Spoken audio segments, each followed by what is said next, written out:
Доброго времени суток. Вот очередной ножичек маленький готов, бахычка. Покажу, сам не выпрыгивает, вынимается одной рукой. То у меня рука болит, поэтому... Ну ладно, вот так вот.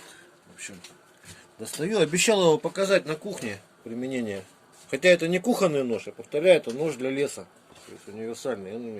Вот покажу, как помидорчик примерно тоненько можно. Также и картошку, и яблоко, то есть что угодно вот почистить можно им. Это вот геометрия располагает, что вот дол он как раз вот округлость имеет. Также вот, допустим, вот если тоненько, допустим, что-то вот срезать, почистить, то же самое. Вот, в чем прелесть его, что его регулировать можно это вот за счет линзы, глубину строгания как бы. Поэтому вот, то есть вот покажу вот такие моменты, коротко, чтобы не это, сырок порезать просили. Ну, это маленький, естественно, нож для такого, чтобы сыр порезать. Но, тем не менее, то есть, за неимением лучшего, все это можно делать, в принципе. То есть, я не профессиональный повар, я не якут, не для поварских работ, естественно, не для кухни нож. Но за неимением можно справиться. А кое-где он дополнит обычные симметричные ножи.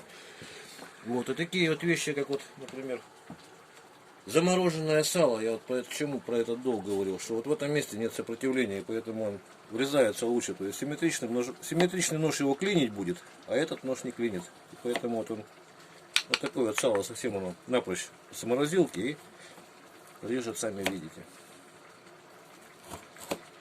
Вот. За счет того, что ручка большая здесь, его можно как следует хорошо упереться. Так, и что еще я хотел сказать? Это вот я на продуктах как бы немножко показал. Правится, вот хорошо иметь, когда у друга тоже нож якутский, как бы друг об друга взяли и поправили вот так вот. И хотел еще вот что сказать. Раньше вот на Колыме жил я.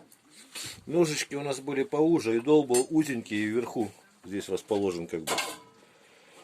И такого вот плана ножи я увидел впервые в интернете. И стал такие делать, пробовать, вернее. Потом мне что понравилось, что он легче, во-первых, чем обычно, чем нож, который без широкого, глубокого дола. Во-вторых, что чего-то мне мысль какая пришла, что вот тундряные, там, северные ножи, говорят, узкие, там, что не было подразделений. Но я так думаю, что вот по мере стачивания дол становился меньше, уже. Со временем совсем как бы узенький стал. Через там какое-то определенное время, допустим, потомок какой-нибудь, он уже не знал, для чего дол служит, и начал точить его уже не по плоскости, а с этой стороны, что и линза больше образовывалась из-за этого. Как бы потом, через некоторое поколение, там вот, например, как у хантов, манси, у них вообще дол отсутствует, поэтому что там они уже, наверное, их мне потомки уже и не знали, зачем он и для чего он нужен. Потом со временем он уже стал нож как бы симметричный формы. Ну, в общем, это мое мнение, конечно. Я никому ничего не навязываю, но мое мнение такое. Так, и про этот нож я еще покажу, что вот. Рог лося, как всегда. Видно, да, как он режет его?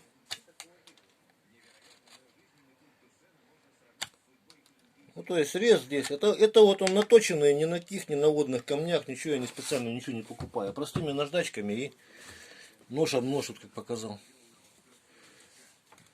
Вот, в дерево так вот врезается. Ага, и что еще? И вот со стороны линзы еще можно об кожу, то есть вот об ножны прям вот эти вот, когда делать нечего, то есть возле костра сидите в тайге, нож об нож поправили, об кожу довели, попробовали.